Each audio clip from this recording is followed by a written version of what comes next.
the test that we used, it's called a judgment bias test. So if you think of the glass half empty, glass half full analogy, um, depending on your mood in a particular moment, it might depend whether you're optimistic that it's half full or it's pessimistic that it's half empty. So it gives us an idea of what might affect a dog's level of optimism or pessimism. And what we've shown is that being around a stressed person, or even just the smell of a stressed person, can change that and make them a little bit more pessimistic. So it makes them a little bit more uncertain of situations where it's not a clear outcome. And also we found that it might make them want to risk less. So if something's not a guaranteed, or they're not certain of the outcome, and might be less willing to take a risk.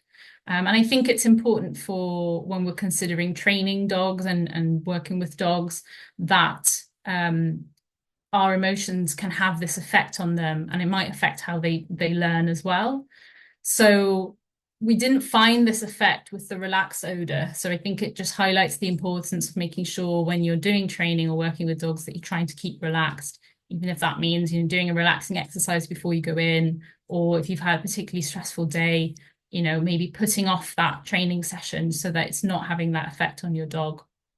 So tell us a little bit about how the study was conducted, because you used, if I'm correct, you used treats and food to try and get the dogs to figure out how they were working in those different scenarios, right? Yeah, so there's two sort of parts to the study. The first part is collecting the odor samples. So for that part, we stressed some people out, and then we relaxed them as well.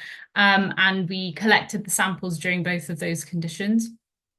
For the dog side of things, we trained the dog first of all to learn that one particular location, so let's say the right-hand side of the room, is a bowl where there's always going to be a treat inside, and then the opposite side of the room, so the left-hand side, there's a bowl that never has a treat inside of it.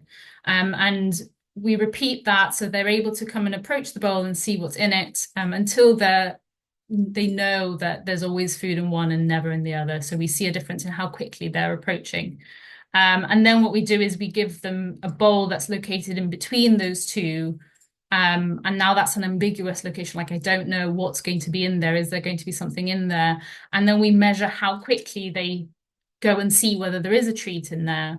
So once they've learned that, and we've taught them that, we change the odor. So we see from one session to the next, does their approach to that ambiguous location where the bowl is change depending on what the smell in the room is? And that's what we found, that when there was a stressful smell, it made them less likely to come and approach that bowl to see whether there was any food inside of it. Now, we know from years and years of having dogs as pets and as companions and working dogs that dogs are very much in tune with their owners. But this is different because you didn't use odor specifically from the owners. So that's kind of a new part of it as well, isn't it? Yeah, definitely. And I think that makes it really interesting because obviously dogs will learn, oh, my owner's stressed. This is, a negative situation, and they're going to put that into context. But what this shows is that there must be some sort of odor marker that's common across people that indicates stress. And it's possible that that's developed over time with evolution, where dogs have been living so closely with humans that, detecting stress in another member of the group might be beneficial because it might make them alert that there might be a threat around and they can do something about that. So it just goes to show how, dogs have become one of humans' closest companions, and they're picking up on our signals as if, we're part of their pack, basically. Now, they say never work with animals or children. What are some of the challenges that you've had during your research? Yes, this is very true. I think overall it's been great. I think obviously it was quite a novel experiment, so there was a lot of piloting that I had to do, and recruiting everyone, making sure the tests all went to plan.